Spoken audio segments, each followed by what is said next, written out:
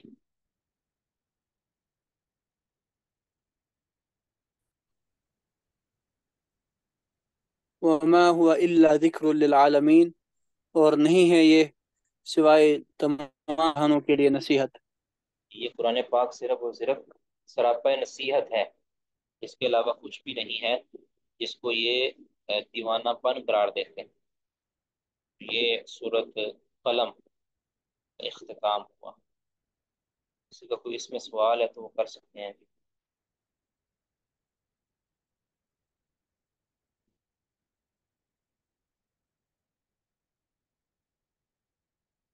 جی، کسی کا کوئی سوال ہے؟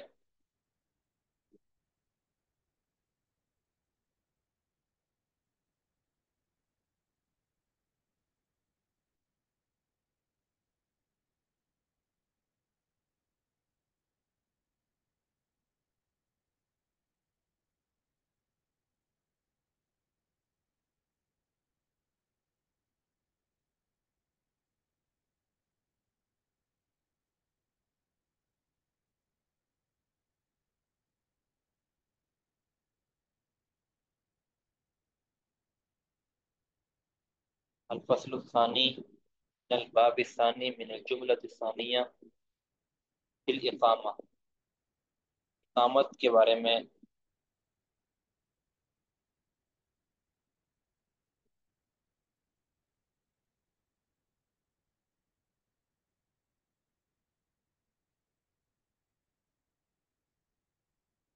جی. اختلفوا فی الاقامت فی موضعین. اقامت کے باب میں کہتے ہیں دو جگہ پہ اختلاف ہوا ہے فقہا کا، فی حکمہا و فی صفتہا. ایک تو اقامت کا حکم کیا ہے، فرض ہے، واجب ہے، سنت ہے. اور فی صفتہا، اور دوسرا اقامت کے الفاظ یعنی اس کا طریقہ کیا ہے.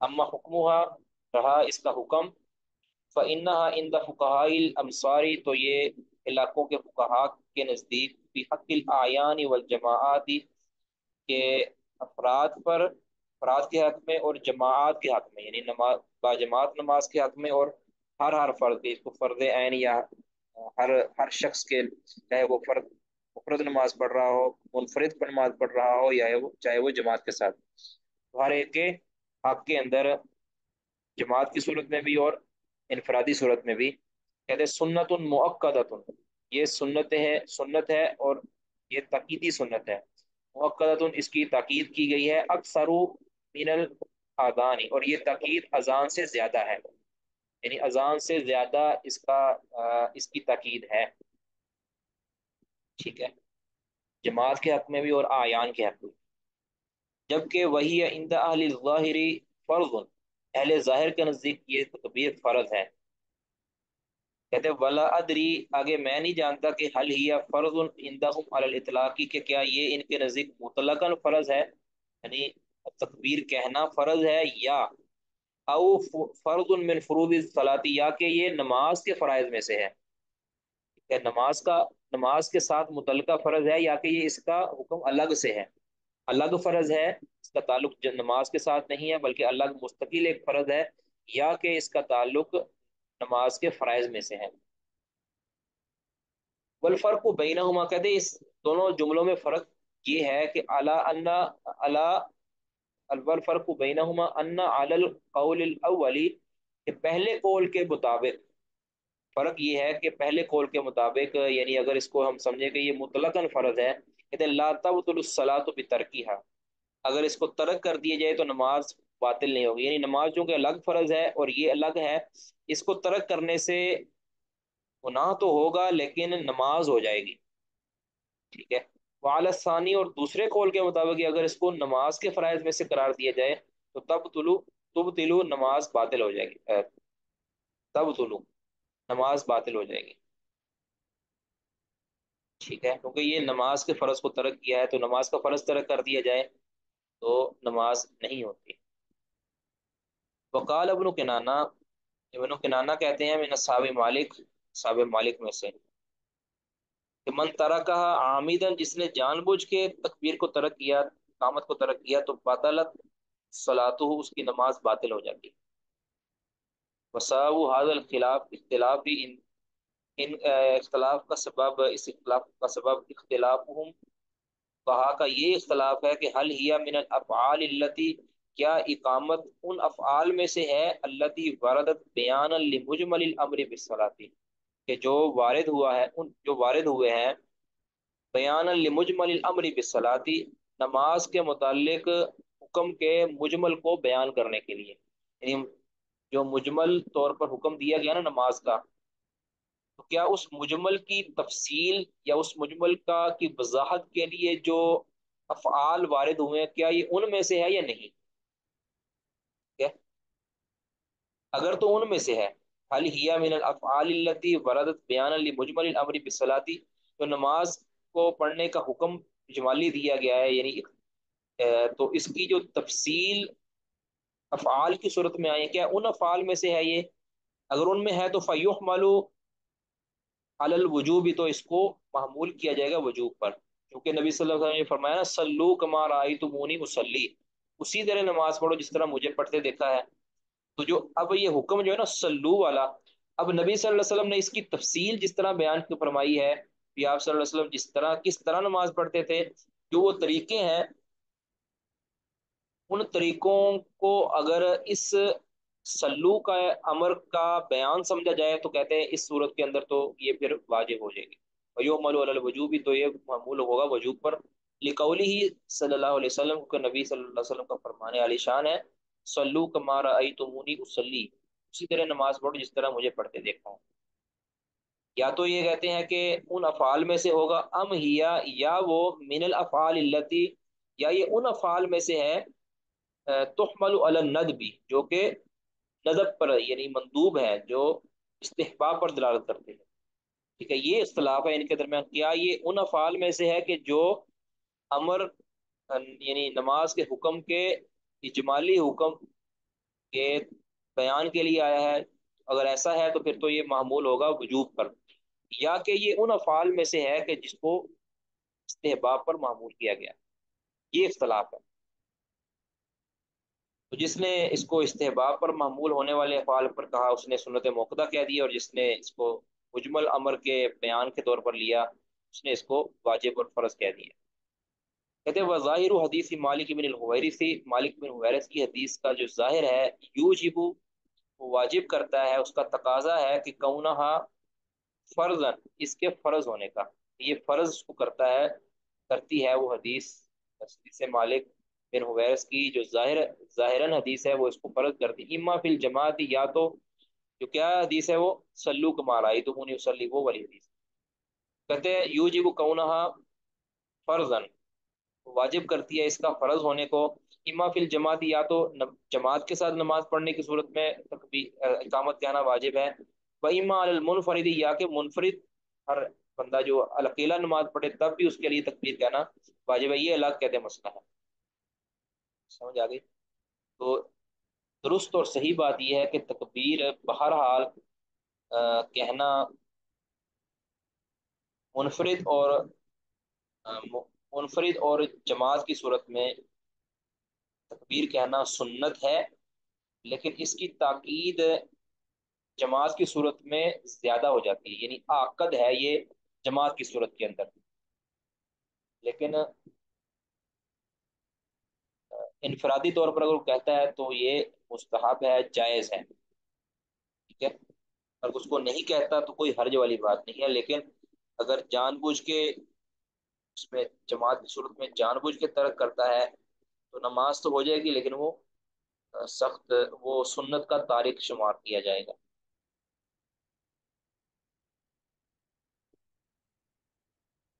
اچھا، اما تکبیر، سوری، واما صفت الاقامہ، یہ بات مسئلہ حل ہو گیا کہ اس کا حکم کیا ہے، اب آگے ہے اس کا طریقہ کیا ہے، اس کا اس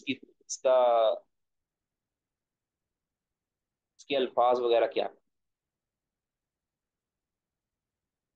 یہ کیا واما صفت الاقامہ، جو اقامت کا جو طریقہ ہے وہ کیا ہے کہ فإنها عند مالک و شافعی، کہتے ہیں امام مالک اور امام شافعی کے نزدیک اس کا طریقہ یہ ہے، آگے آ رہا ہے، اب کیا ہے ان کے نزدیک، کہتے ہیں ام تکبیر الذی فی اولها، کہتے ہیں جو تکبیر، جو اللہ اکبر جو اس تکبیر اقامت کے آغاز کے اندر آتا ہے نا، شروع میں جو اللہ اکبر آتا ہے، کہتے ہیں وہ کیا ہے، فمسنا، وہ دو دو بار کہنا ہے، دو بار کہنا ہے، اللہ اکبر، یعنی اس طرح کہنا ہے، وہ اما ما بعد ذالک، اور جو اس کے بعد والے کلمات ہیں، فمرتن واحدتن، وہ ایک ہی مرتبہ کہنا ہے، یعنی ایک اللہ اکبر، اشہد ان لا الہ الا اللہ، اشہد ان محمد رسول اللہ، اس طرح کہنا ہے، یعنی اس یہاں تک تو امام مالک اور امام شافعی کا اتفاق ہے، الا قولہ، علاوہ اس قول کے، قد قامت الصلاۃ، قد قامت الصلاۃ کے اندر ان کا اتفاق نہیں ہے، ٹھیک ہے؟ ان کے اس کے اندر اختلاف ہے، فإنها عند مالک مرتن واحدہ، امام مالک کے نزدیک یہ قد قامت الصلاۃ بھی ایک ہی مرتبہ کہا جائے گا، وعند الشافعی مرتين، لیکن امام شافعی کے نزدیک یہ قد قامت الصلاۃ دو مرتبہ کہا جائے، باقی سارے کلمات، پہلا اللہ اکبر وہ دو بار کہنا ہے، اس کے بعد سارے کلمات امام مالک کے نزدیک اکارے ہی کہنے ہیں، جبکہ امام شافعی کے نزدیک قد قامت الصلاۃ بھی دو بار کہنا ہے، جس کو ہم اکاری تکبیر کہتے ہیں، اس طرح اہل حدیث تکبیر کہتے ہیں، بالکل امام شافعی کا وہی طریقہ ہے۔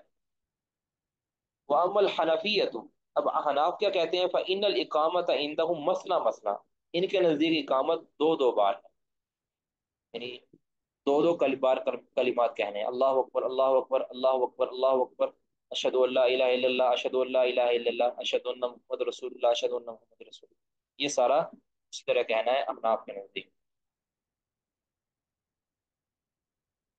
وہ کہتے ہیں وہ خبر احمد ابن حنبل، احمد بن حنبل رحمہ اللہ کی جو خبر ہے، بین الافراد و تثنیتی، مفرد یعنی اکاری تکبیر کے بارے میں، اور جو دوہری تکبیر یعنی دو دو بار کلمہ کہنے کے بارے میں، وہی ہے اعلی رأیہ فی التخییر فی النداء، کہ اسی رائے کے مطابق ہے کہ جو انہوں نے اذان کے اندر اختیار دیا ہے، یعنی اذان کے اندر بھی وہ کیا کہتے ہیں کہ اگر کوئی چاہے تو اذان کو کہرا کہہ لے، چاہے تو اذان کو دوہرا کہہ لے، یعنی دونوں ان کے نزدیک جائز ہے، تو جب ان کے نزدیک دونوں جائز ہیں تو پھر ان کے نزدیک یہ تکبیر کے اندر بھی دونوں جائز ہے، یعنی مفرد بھی کہا جا سکتا ہے کلمات کو، اور ثنا تثنیہ بھی کہا جا سکتا ہے، ٹھیک ہے؟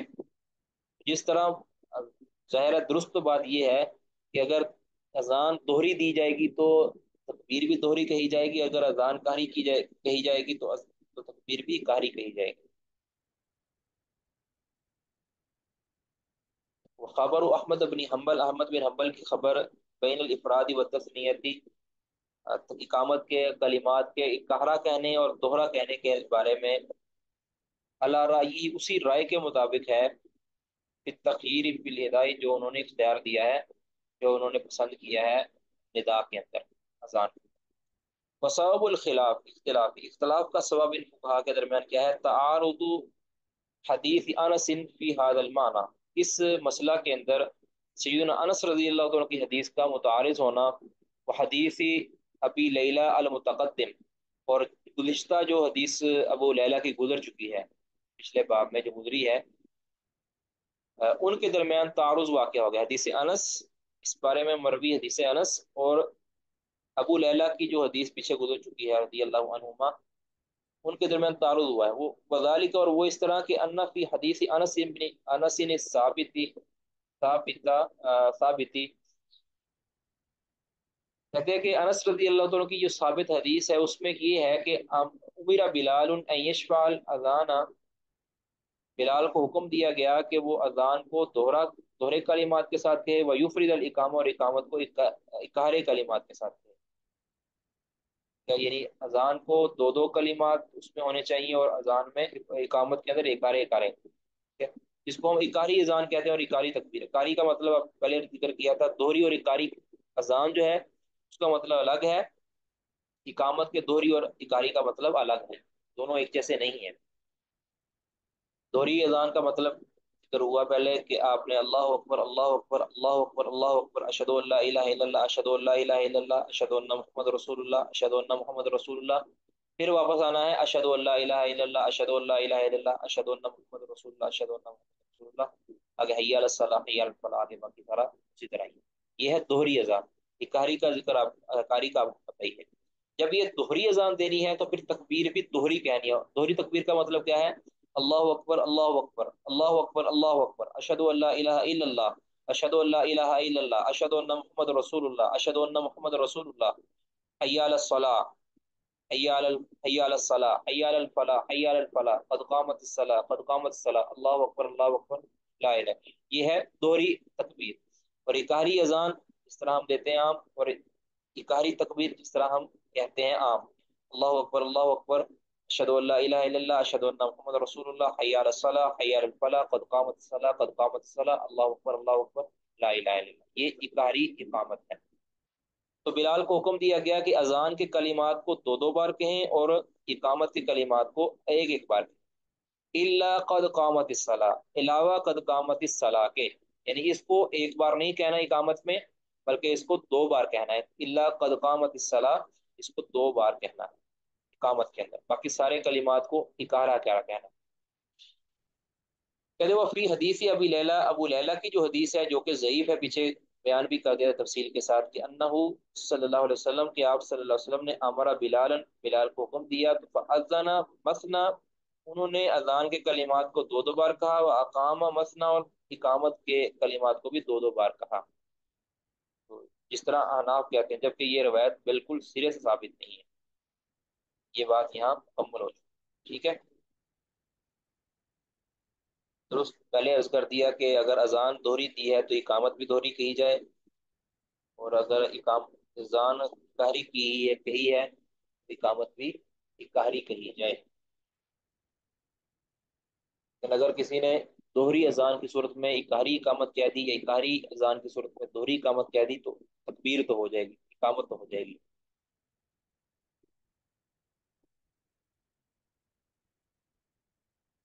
اگلی بات، والجمہور، جمہور کا موقف یہ ہے کہ انہ لیس علی النساء اذان ولا اقامہ، کہ عورتوں پر نہ اذان ہے اور نہ ہی اقامت ہے، جمہور کا یہی مذہب ہے۔ قال مالک، لیکن امام مالک کیا کہتے ہیں؟ ان اقمنا حسن، اگر وہ اقامت کہہ لیں تو یہ درست اچھا ہے، اگر وہ نماز سے پہلے اقامت کہہ لیں چاہے منفرد ہی کیوں نہ ہو تو یہ اچھا ہے۔ وقال الشافعی، امام شافعی کیا فرماتے ہیں؟ ان اذن، اگر وہ اذان کہیں، یہ جمع مؤنث غائب کا صیغہ ہے، ان اذن، اگر وہ اذان کہہ لیں، واقمنا، اور اقامت بھی کہہ لیں، تو فحسن، یہ اچھا ہے۔ وقال اسحاق، اسحاق بن راہوے کہتے ہیں ان علیہن الاذان والاقامۃ، کہ عورتوں پر بھی اذان اور اقامت لازم ہے. ٹھیک ہے؟ درست بات یہ ہے کہ عورتوں پر نہ اذان ہے نہ اقامت ہے، نہ اذان ہے نہ اقامت ہے، لیکن اگر وہ جماعت کے ساتھ اکیلی عورتیں نماز پڑھ رہی ہیں، کوئی عورت ان کو نماز پڑھا رہی ہے، تو وہ تکبیر کہیں گی. یہی درست معلوم ہوتا ہے، واللہ اعلم. تو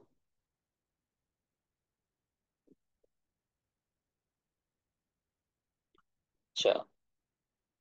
اور رویان عائشہ، عائشہ رضی اللہ تعالیٰ عنہ سے مروی ہے، یہ روایت ثابت نہیں ہے کہ انہا کانت تؤذن و تقیم فیما ذکرہ ابن المنذر. ابن منذر کی ذکر کردہ روایت کے مطابق سیدہ عائشہ رضی اللہ عنہ اذان اور اقامت کہہ لیا کرتی تھی، لیکن یہ روایت ثابت نہیں ہے.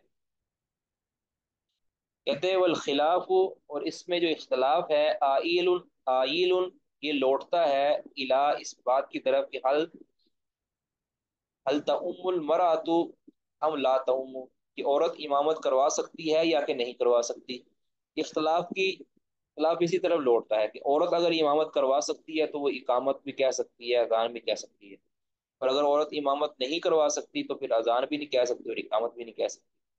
لیکن یہ بات بالکل بھی درست معلوم نہیں ہوتی. عورت کے اذان کہنے پر کوئی دلیل وارد نہیں ہوئی، لیکن عورت کے امامت کروانے پر دلیل وارد ہو چکی ہے. پھر ایک کو دوسرے پر قیاس کرنا یہ درست نہیں ہے. کہ اذان جو ہوتی ہے یہ اعلان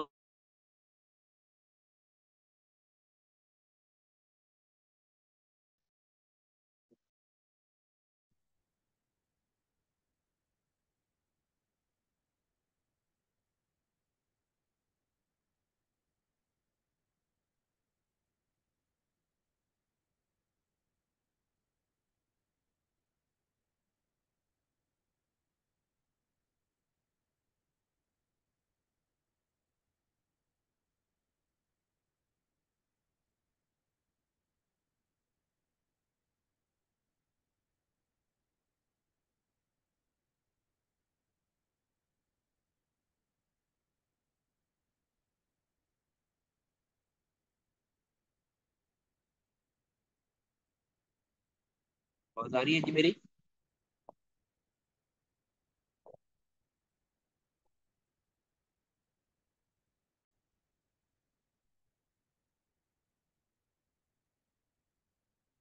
جی. والخلاف آئل، خلاف اس طرف لوٹتا ہے الا ال تؤم المرأۃ ام لا تؤم، کہ عورت امامت کروا سکتی ہے یا نہیں کروا سکتی،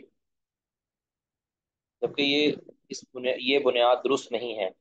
اقامت کی حد تک تو درست ہے کہ اقامت عورت کہہ سکتے ہو کہ اس کے اندر صرف ان عورتوں کو بلانا مقصود ہوتا ہے، لیکن یہ اس صورت میں جب اور امامت اور مقتدی ساری عورتیں ہوں.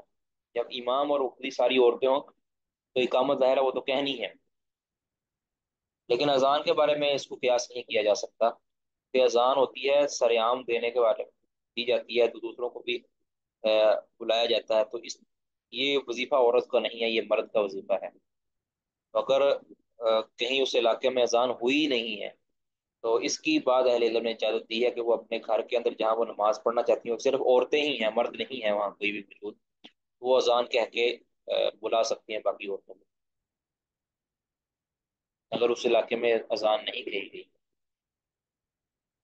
تو وکیل، اور یہ بھی کہا گیا کہ الاصل انہا فی مان الرجل فی کل عبادہ، کہ اصل تو یہ ہے کہ عورت بھی مرد ہی کی طرح ہے ہر عبادت میں.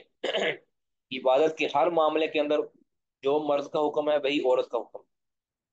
اللہ، علاوہ اس کے کہ ان یقوم الدلیل ولا تخصیصی ہے، کہ اگر کسی معاملے میں عورت کی خصوصیت کی دلیل آ جائے کہ عورت کو خاص کر دیا جائے کہ یہ عبادت اس کے لیے نہیں ہے، تو کہتے درست ہوگا. باقی ہر معاملے کے اندر، ہر عبادت کے اندر عورت اور مرد ایک جیسے. بات تو درست ہے،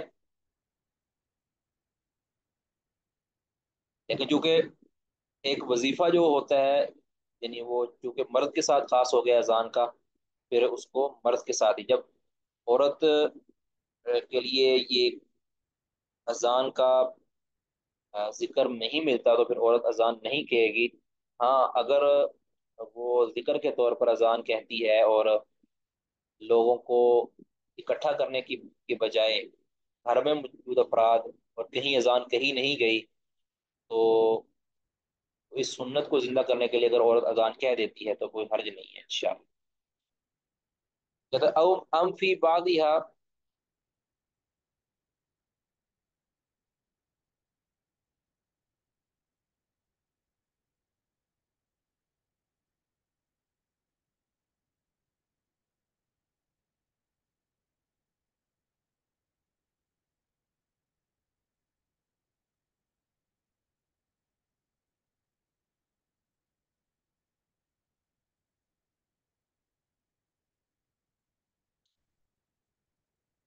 ہماری کسی کو سمجھ آ رہی ہے تو بتا دیں۔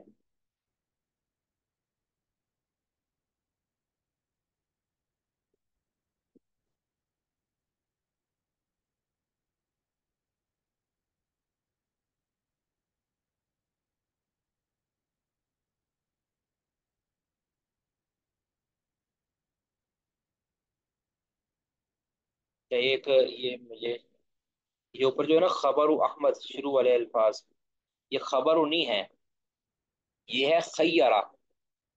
یہ دوسرے نسخے میں نے دیکھا ہے تو یہ خیرہ ہے، خیرہ احمد بن حنبل، احمد بن حنبل نے اختیار دیا ہے بین الافراد و تثنیتی، اقامت کے مفرد کہنے میں اور تثنیہ کہنے میں بات وہی ہے، لیکن صرف یہ خیرہ کا لفظ یہ سمجھ ہے۔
انشاءاللہ انشاءاللہ جو ہے نا وہ میں چیک کرتا ہوں۔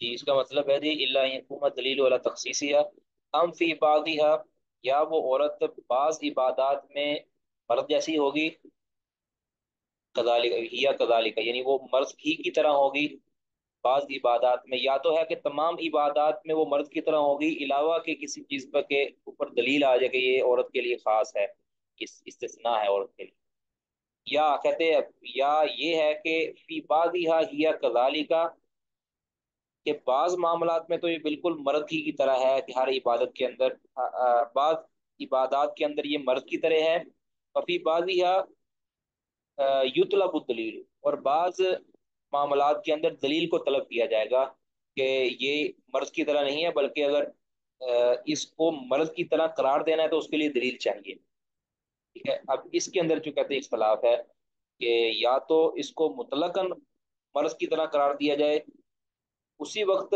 مرد کے سے الگ کیا جائے گا جب دلیل آ جائے گی کہ یہ حکم عورت کے لیے نہیں ہے، یا تو یہ مسئلہ ہے، یا کہتے ہیں کہ عورت کو ہر مسئلے کے اندر ہر عبادت کے اندر مرد کی طرح قرار نہیں دیا جائے گا، بلکہ بعض عبادات کے اندر تو یہ مرد ہی کی طرح ہے، لیکن بعض معاملات کے اندر یہ مرد کی طرح نہیں ہے بلکہ ان کو مرد کی طرح قرار دینے میں پھر دلیل چاہیے۔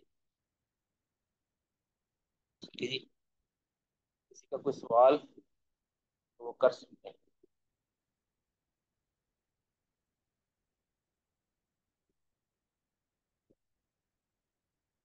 ٹھیک ہے جی، سبحانک اللہم و بحمدک اشہد ان لا الہ الا انت۔ جی جی جی، سوال کریں سوال کریں۔